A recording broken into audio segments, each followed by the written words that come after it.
Hello, in this video tutorial we're going to discuss the basic user interface of iMovie. As you can see, I already have some media loaded into my iMovie library. I'm actually looking at it right here.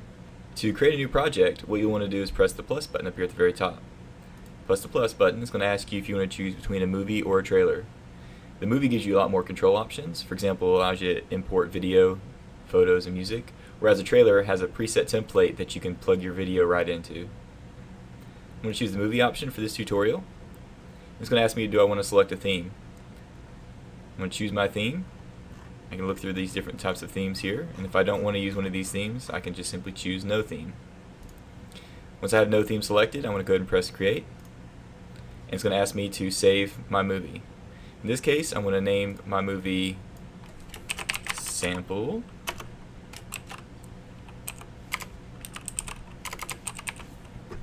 and I'm going to leave it in the event TTU stock footage. Okay, so now that I have my movie created, you can see here I have some movies to work with, some video clips to work with. Down here is my editor. This is where I'm going to drag my clips to so I can make my edits. Over here on the left hand side of the screen I have my content library.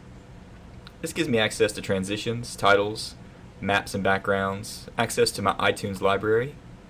It also gives me access to sound effects and my GarageBand library. So if I create any music in GarageBand, I can access it with this button right here.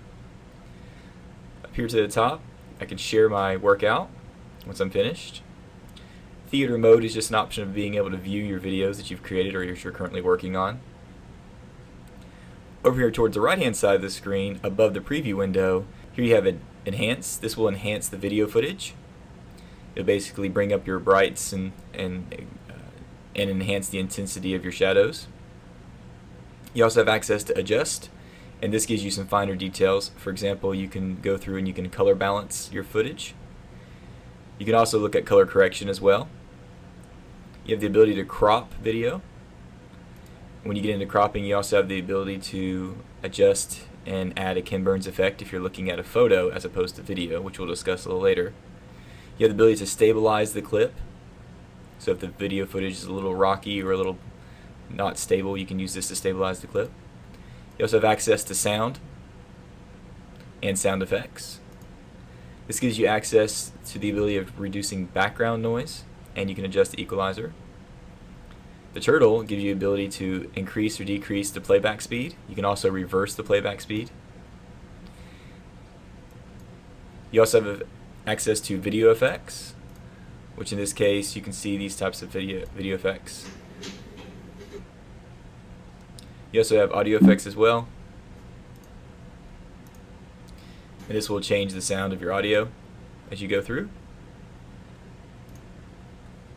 And you also have access to the clip information, which tells you when the clip was shot, the duration of the clip, and if it's been shared in another project or not. Below the preview window, you have the ability to zoom in or zoom out of your footage here in the bottom. So for example, if your footage is really small and you want to zoom in, you can actually drag this slider to the right and allow you to zoom in closer so you can have a closer look at your footage. Here's an example.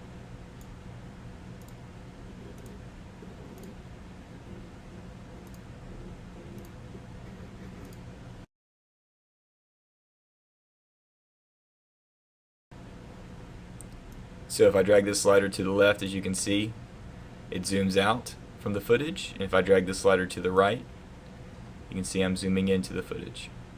And notice down here at the bottom, I can click once, and then I can have the slider tool where I can actually slide to the left or to the right. And also grab the playhead and move to the left as well. This allows you to adjust the clip size, and you have the option of hiding or showing the audio for each of those clips. This is your editor. This is where you're going to drag your footage like I've done before. Down here on the bottom is where you're going to bring your iTunes music or the music you've created in GarageBand. And that's it. That's the basic user interface of iMovie.